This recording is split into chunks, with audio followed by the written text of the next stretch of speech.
ಅದ್ರ ತಕ್ಕಂತೆ ನಡ್ಕೊಂಡು ಅವ್ರು ರಾಜೀನಾಮೆಯನ್ನು ಕೊಡ್ತಾರೆ ಅನ್ನೋದು ನನ್ನ ವೈಯಕ್ತಿಕವಾದ ಅಭಿಪ್ರಾಯ. ಸರ್, ಈಗ ಬಿಜೆಪಿ ವಿಚಾರಕ್ಕೆ ಬಂದರೆ ಪಣ್ಣಾನು ಇಲ್ಲ ಗುರು, ನಮ್ದೆಲ್ಲ ಹೈ ಕ್ಲಾಸಾಗಿದೆ, ನಡೀತದೆ. ಒಂದು ಮನೇಲಿ ತುಂಬ ಜನ ಬುದ್ಧಿವಂತರಿದ್ದಾಗ ಸಣ್ಣ ಪುಟ್ಟ ಭಿನ್ನಾಭಿಪ್ರಾಯಗಳು ಇರ್ತದೆ, ಸಹಜ. ಅದನ್ನು ನಮ್ಮ ಪಕ್ಷದ ನೇತಾರು ಸರ್ ಮಾಡ್ತಾರೆ. ರಾಯಣ್ಣ ಚೆನ್ನಮ್ಮ ಬ್ರಿಗೇಡ್ ಸದ್ದು ಮಾಡ್ತಾ ಇದೆ. ಅದು ಚೆನ್ನಮ್ಮ ರಾಯಣ್ಣ ಬ್ರಿಗೇಡ್ ಯಾರು ಸದ್ದು ಮಾಡ್ತಾರೋ ಅವ್ರಿಗೆ ಕೇಳಬೇಕು. Thank you. ಭಾರತ ಸರ್ಕಾರದ ರಾಜ್ಯ ಸಂದರ್ಭದಲ್ಲಿ ನಮ್ಮ ಪಕ್ಷದ ನೇತಾರಗಳು, ವಿಶೇಷವಾಗಿ ಅರವಿಂದ್ ಅವರು, ಮಹೇಶ್ ತೆಂಗಿನಕಾಯಿ ಅವರು, ಪಕ್ಷದ ಅಧ್ಯಕ್ಷರು ತಿಪ್ಪಣ್ಣವರು ಮತ್ತು ಎಲ್ಲರೂ ಕೂಡ ಇವತ್ತು ನನ್ನನ್ನು ಸ್ವಾಗತಿಸೋದಕ್ಕೆ ತುಂಬ ಗೌರವದಿಂದ ನಡೆಸ್ಕೊಂಡಿದ್ದಾರೆ. ನಾನು ಅವರಿಗೆ ನನ್ನ ವೈಯಕ್ತಿಕವಾಗಿ ಪಕ್ಷದ ವತಿಯಿಂದ, ಭಾರತ ಸರ್ಕಾರದ ವತಿಯಿಂದ ಧನ್ಯವಾದಗಳನ್ನ ಸಮರ್ಪಣೆ ಮಾಡ್ತೀನಿ.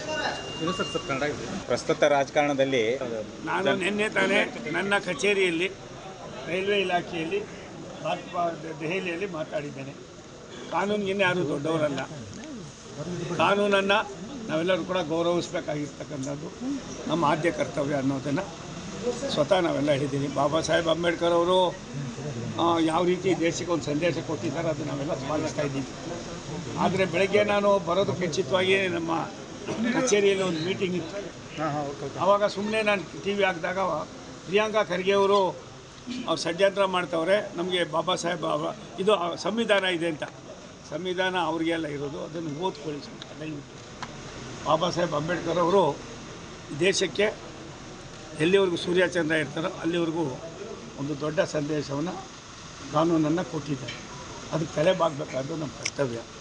ತಲೆ ಬಾಗ್ತಾರೆ ಅನ್ನೋದಕ್ಕಿಂತ ಹೆಚ್ಚಾಗಿ ಸಿದ್ದರಾಮಯ್ಯನವರು ನಾನು ಕೂಡ ಹತ್ತಿರದಲ್ಲಿ ನೋಡಿದ್ದೇನೆ.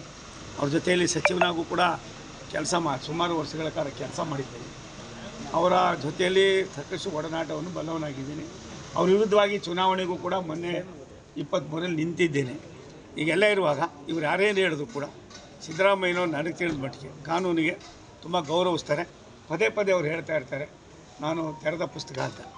ಆ ತೆರೆದ ಪುಸ್ತಕದಲ್ಲೂ ಕೂಡ ಎಲ್ಲ ಒಂದಷ್ಟು ತಪ್ಪುಗಳಾಗಿದೆ ಅನ್ನೋದನ್ನು ಇವತ್ತು ನ್ಯಾಯಾಲಯ ತೋರಿಸಿದೆ. ಅಲ್ಲಿವರೆಗೂ ತಾವು ಎಲ್ಲಿವರೆಗೂ ಅದು ತಪ್ಪು ಅನ್ನೋದು ಗೊತ್ತಾಗಿದೆ.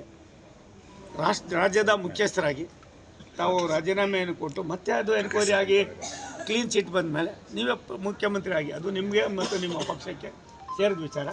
ನನಗನ್ಸೋದೆ ಸನ್ಮಾನ್ಯ ಸಿದ್ದರಾಮಯ್ಯನವರು ಇದಕ್ಕೆ ಏನು ಇವತ್ತಿನ ಪರಿಸ್ಥಿತಿ ಇದೆ ಅದಕ್ಕೆ ಗೌರವನಿಗೆ ಬೆಲೆ ಕೊಡ್ತಾರೆ ಅನ್ನೋದು ಖಂಡಿತ ಅವಶ್ಯಕತೆ. ಒಂದು ನಿಮಿಷ, ಅದು ಸಿದ್ದರಾಮಯ್ಯನವ್ರ ಮಾತಲ್ಲ, ಬೇರೆ ಬೇರೆಯವ್ರು ಮಾತಿರ್ಬೋದು. ಸಿದ್ದರಾಮಯ್ಯನವ್ರು ಆ ರೀತಿ ನಡ್ಕೊಳ್ಳೋರು ಅಂತ ನನ್ನ ವೈಯಕ್ತಿಕವಾಗಿ ನನಗೆ ಅವ್ರನ್ನ ನೋಡಿರೋದ್ರಿಂದ ಕೆಲವಾರು ವರ್ಷಗಳ ಕಾಲ ಹಿಂದೆ ಅವರಾಗಿ ನಡ್ಕೋತಾರೆ ಅನ್ನೋದಕ್ಕಿಂತ ಹೆಚ್ಚಾಗಿ ಆ ಪರಿಸ್ಥಿತಿ ಅವ್ರಿಗೆ ಆಗೋದು ಬೇಡ ಅಂತ ನನ್ನ ಭಾವನೆ. ಇತಿಹಾಸದಲ್ಲಿ ಉಳ್ಕೊಳ್ಳಿ, ಇಂಥ ಸಂದರ್ಭ ಬಂದಂಥ ಸಂದರ್ಭದಲ್ಲಿ ಹಿಂದೆ ಆಗಿರ್ತಕ್ಕಂಥ ಬಹುತೇಕ ಘಟಾನುಘಟಿ ನಾಯಕರುಗಳು ಕೂಗು ಬಂದಾಗ ಅದಕ್ಕೆ ರಾಜೀನಾಮೆಯನ್ನು ಕೊಟ್ಟು ಮತ್ತೆ ಅದನ್ನು ಕ್ಲೀನ್ ಆದಮೇಲೆ ಮತ್ತೆ ಬರ್ತಕ್ಕಂಥ ಅನೇಕ ಉದಾಹರಣೆಗಳು ನಾವು ನೋಡಿದ್ದೇವೆ. ಅವೆಲ್ಲವನ್ನು ಕೂಡ ಇವಾಗ ನಾನು ಹೇಳ್ಕೊಳಕ್ಕೆ ಹೋಗೋದ್ರ ಅವಶ್ಯಕತೆ ಇಲ್ಲ.